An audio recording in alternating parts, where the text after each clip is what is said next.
Daily basis life में हम कई सारे ऐसे लोगों से मिलते हैं जो अपनी ही बातों को फॉलो नहीं करते, या फिर अपने ही द्वारा बोली गई बातों को दोबारा अपने ही द्वारा बोली गई बातों के द्वारा काट दिया जाता है।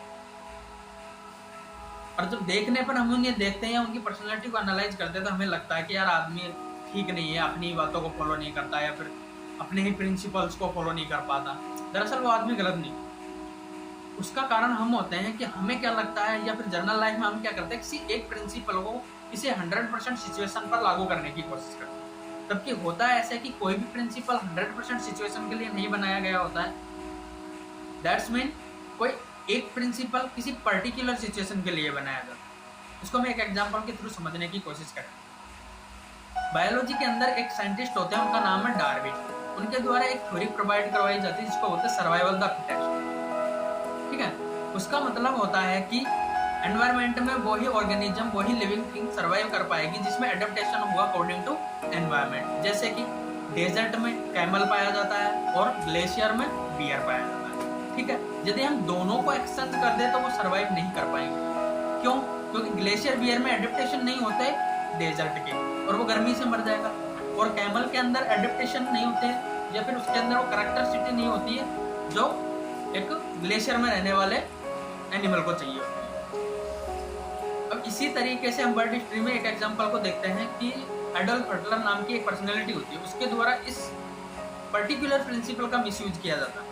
वो कैसे कि वो इस एक पर्टिकुलर प्रिंसिपल को 100% सिचुएशन पर लागू करता है। कैसे कि वो एक रेस डिस्क्रिमिनेट ही करता है पहली बात तो उसमें क्या होता है, 100 लोगों को एक गैस चैम्बर में डाल के मार दिया जाता है उसके द्वारा। क्यों? और उसके बिहाइंड में जो उसके द्वारा रीजन दिया जाता है वो ये होता है कि सर्वाइवल द फिटेस्ट, यानी कि ये व्यक्ति जो ये लोग हैं जिनको मारा जा रहा है वो सर्वाइवल करने के लिए फिटेस्ट नहीं है, फिट नहीं है, और इन्हें मर जाना चाहिए। वो इसके पीछे का कारण है। अब इन्हीं चीज़ों से बचने के लिए गवर्नमेंट ऑफ इंडिया के द्वारा भी कई सारे कदम उठाए गए। जैसे कि हम बात करते हैं आर्टिकल 21 जो राइट टू लाइफ की बात करता है। हमारे कॉन्स्टिट्यूशन में जो फंडामेंटल राइट में हम देखेंगे तो आर्टिकल 21 देखने को मिलता है। उसमें क्या है, राइट टू लाइफ की बात की गई है, यानी कि व्यक्ति के पास यदि जीने के लिए खाना पीना और घर, ये तीन चीज़ नहीं है तो वो गवर्नमेंट की जिम्मेदारी है।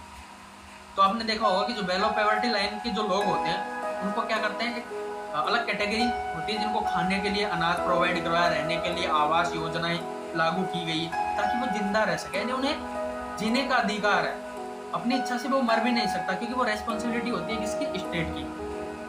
ठीक है, और वो क्यों किया गया, वो इसीलिए किया गया है सर्वाइवल द फिटेस्ट, जो कि एक नेचुरल थ्योरी है। ठीक है, जो कि एक नेचर बेस्ड प्रिंसिपल है। वो प्रिंसिपल लागू होना चाहिए सिर्फ नेचर पे, सोसाइटी में नहीं हो सकता। तो वो ना लागू हो, इसलिए ये स्कीमें और ये राइट्स दिए गए। क्योंकि यदि हम मान लीजिए उस प्रिंसिपल को सर्वाइवल द फिटेस्ट को हम लागू करते हैं सोसाइटी पे फॉर एग्जांपल, तो क्या देखने को मिलता है कि जो लोग कैपेबल है या अधिक कैपेबल है वो क्या करेंगे, सारे रिसोर्सेज का यूज वो अकेले कर लेंगे।